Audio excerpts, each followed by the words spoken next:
Hi everybody, this is Jim Wall at Jim Wall's Percussive Arts Academy at Blue Buddha Music Studio. Let's talk real quick about the drum set. This is the bass drum down on the bottom, biggest drum usually in the set, and I'm using a pedal to hit the drum with my right foot if you're a righty. Okay. The drum in front of me is a snare drum. The reason it's called a snare drum is because it has these metal snares on the bottom. When they're not engaged, the drums tends to sound like that. It's kind of like these drums do. Okay?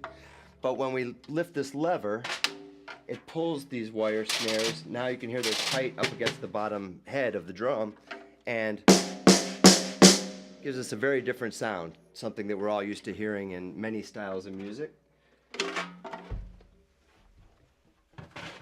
So in front of me I have a snare here. It's a little on the deeper side. And on this side I have a side snare or an auxiliary snare that's a little higher in pitch. It's become pretty common lately for drummers to have more than one snare in certain styles of music. If they're playing songs that require, one might need a little more poppy sound, one might need to be a little more weighty and have a little more bottom. So I have this guy over here. So here's my bass drum, my snare, my side snare. All right. These guys here are tom-toms. The drum set could vary depending on the drummer and the style of music. I happen to have what's called, well, I guess it's a 6-piece, but if you put this aside, we tend to call this a 5-piece kit. All right, a lot of drummers only use one mounted tom. Some use none. I go out on gigs sometimes and I use a bass drum, a snare drum, and a hi-hat, and maybe a ride cymbal. It all depends on the music you're playing and what's comfortable for you. You don't have to have a big drum set. So this is you would call them rack toms or mounted toms. And this could also be called a small tom and a medium tom. This one over here is usually called a floor tom or a large tom. And it is on legs, it's sitting on legs, but sometimes it can also be mounted on a stand. Okay? And they tend to be tuned in from high to low. But on several gigs I switch these two drums around. So does Bernard Purdy, is a great drummer who does that. Kenny Arnoff. There's some drummers out there that like to do that as well. So in this case, I've got it set up pretty standard. High tom, medium tom, and floor tom. Okay? Let's get to the cymbals. The hi-hat is a pair of cymbals that's on a stand with a pedal. If we have the pedal loose, we don't have our foot on it, the cymbals come apart, they separate. You can control that by lifting this top one up and down on this rod here. Okay? So when it's just open, it can sound a little harsh. It has its uses, but okay? But when we shut it, then we get the sound that we're all used to hearing so much. Right? If I keep it real tight, it has one sound. If I loosen it a little bit, just take a little pressure off my foot and get that. I could open it a little more and get it kind of trashy sounding, let the cymbals vibrate together, or even more. Okay, and also you can just chick it with your foot, closing the things together. Okay.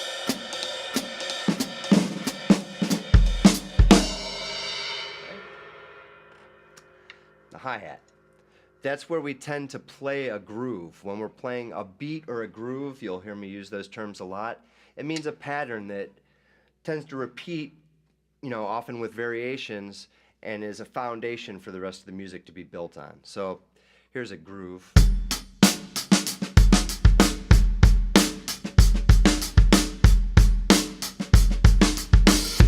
Okay.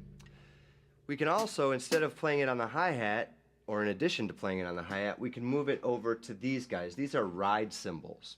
They tend to be bigger and they're they're a place to sit and play a beat like you would on the hi-hat with a more open sound. This one is a flat ride. You can't see it because I have another cymbal mounted on there, but it has no bell.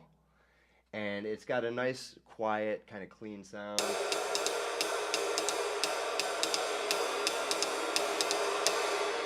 This is another ride cymbal. A lot of people have only one. I kind of like to have two if I want to change the sound from one solo to another, or as the music builds, this one gets a little louder and heavier. So there's another ride. And then this one has a bell, like most do, and you can also play on that, usually when you're getting a little heavier.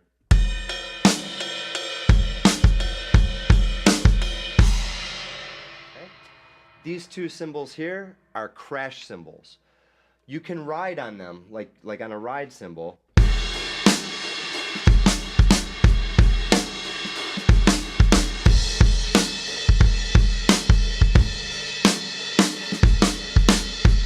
Okay? Especially when the music is a little heavier and you're trying to create that intense feeling. Any of these things, by the way, are meant to make music, and there's rules in music that are meant to be broken. So if something sounds like it's right for what you're trying to get across, it doesn't matter what it's called or what its normal purpose is. You're making music, so you use your tools however you need to make them, however you need to use them, I'm sorry. So these crash cymbals tend to be more of an embellishment or a punctuation mark. I don't know if we want to get too far into this, but a drum fill, all right, would be something like, right? I'm using this crash as like an exclamation point at the end of my drum fill. So here's a beat.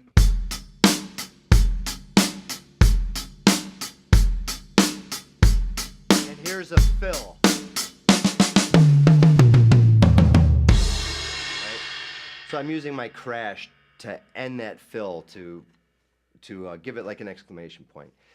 These little ones here are called splash cymbals. They're just small crash cymbals. They have a higher pitch. They don't usually sustain as long.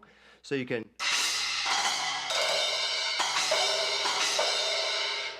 use them artistically for whatever purpose you want, but they tend to not get in the way or not take up as much sonic space as the other cymbals do.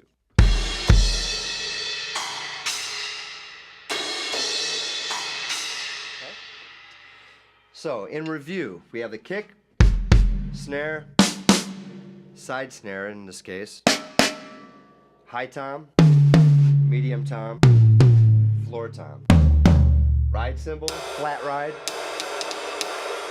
regular ride, crash, crash, splash, splash, splash. When the drum set first came around, it was called the trap kit, which was short for contraption, because it wasn't really a formalized, standardized drum set yet. It was guys just kind of nailing a cowbell or a wood block or something to a bass drum. And eventually it evolved into what we see today with all its variations. The hi-hat originally was really low to the ground, and it was called a sock cymbal, down by your sock. And then guys started getting fancy and reaching down and playing it down there, so someone engineered it to bring it up higher so that it was easy to hit it. And I thank them for that, because it changed everything. Okay? That is the general idea of a drum set, but if you look around the internet, if you're just looking on YouTube at bands, you'll see so many different types of drum sets and so many innovators doing, coming up with what they feel helps them express themselves musically. If you're watching this video, you're probably just getting started on the drum set. And I want to let you know, you don't have to have a big fancy drum set. You don't have to have an expensive drum set. In fact, I go out on a lot of gigs where I use a kick drum. Bass drum and kick drum are the same thing. Snare drum and a hi-hat. Sometimes I'll add a ride cymbal. So I'll do a whole night just on those instruments. It really depends on the style of music you're playing, how much room you have. Some gigs, we're not all playing in arenas. Sometimes you're in a tight quarters and you have to strip it down, or the venue requires you to play very quietly and you don't need all this stuff. And then you'll see somebody like Terry Bozzio or Neil Peart with these monstrous drum sets, and they have people to set them up for them. Which you have to consider as well. You're going to be lugging this thing around and to gigs, hopefully, and be careful what you get yourself into. So that's the general idea of the drum set. And like I said, there's so many variations, and maybe you can be an innovator and come up with some ways to embellish your own kit that sets you apart, from all the other drummers out there. All right? Thank you.